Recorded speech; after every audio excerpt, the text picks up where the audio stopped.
Պարոն Տեր Մարգարյան, պետք է խնդրեմ դուք ասելիք ունեք,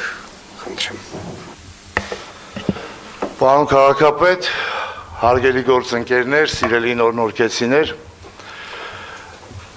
օրեր առաջ նորնորք վարչական շրջանում տեղի ունեցած սադրանքը եւ դրա հաջորդած գործողությունները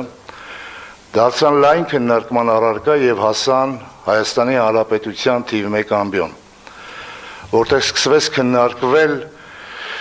իմ անձը եւ հանուն մանդատի ճամբարից ճամբար թռած նման երևույթներ սկսեցին քննարկել իմ վարքագիծը։ Համոզված եմ, որ դրան հաջորդելու է եւ դառնալու է շահարկման առարկա այն, որ ես լինելով նորնորք վարչական շրջանի ղեկավար խոչընդոտելու եմ դատավարության ընթացքին։ Հետևաբար, պարոն քաղաքապետ, այսօրվանից դադարեցնում եմ իմ լիազորությունները որպես նորնորք վարչական շրջանի ղեկավար, շնորհակալություն հայտնելով Հանրապետություն կուսակցության նախագահ Արամ Սարգսյանին այս պատասխանատու պաշտոնից վստահելու համար, շնորհակալություն եմ ուզում հայտնել ձեզ արդյունավետ աշխատանքի եւ համագործակցության համար, շնորհակալություն եմ ուզում հայտնել նորնորքեցիներին եւ վստահեցնել, որ բոլոր այն խոստումները, որ տրվել են իմ կողմից, դառնալու են իրականություն, եւ խոսքս ուզում եմ ուղղել եւս մեկ անգամ ազգային ժողովում ծվարած որոշ մանդատագողերին։ 2026 թվականը սարերի հետևում չի։ Մենք հանդիպելու ենք 2026 թվականին եւ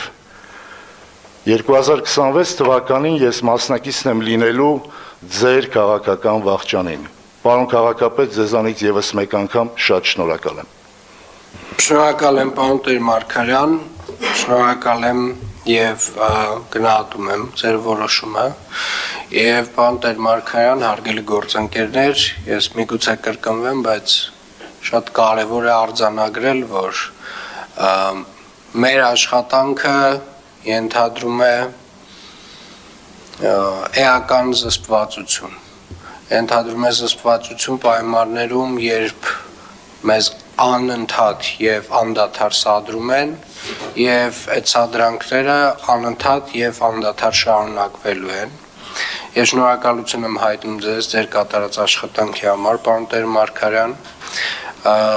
Ես ողջունում եմ ձեր որոշումը եւ նաեւ հաջողություններ եմ մաղթում ձեր ապագա բոլոր նախաձեռնություններում։ Ինչպես նաեւ ուզում եմ այնուամենայնիվ շեշտել, որպեսզի հետագայում նման, այսպես ասած, մեթոդներով որոշ գործընկերներ չփորձեն շարունակել իրենց աշխատանքը, որովհետև այնուամենայնիվ միայն բիրտ ուժը չէ, որ կարող է գործադրվել սադրանքների դեպքում, կան այլ մեթոդներ, քրեաիրավական մեթոդներ եւ ես կարծում եմ, որ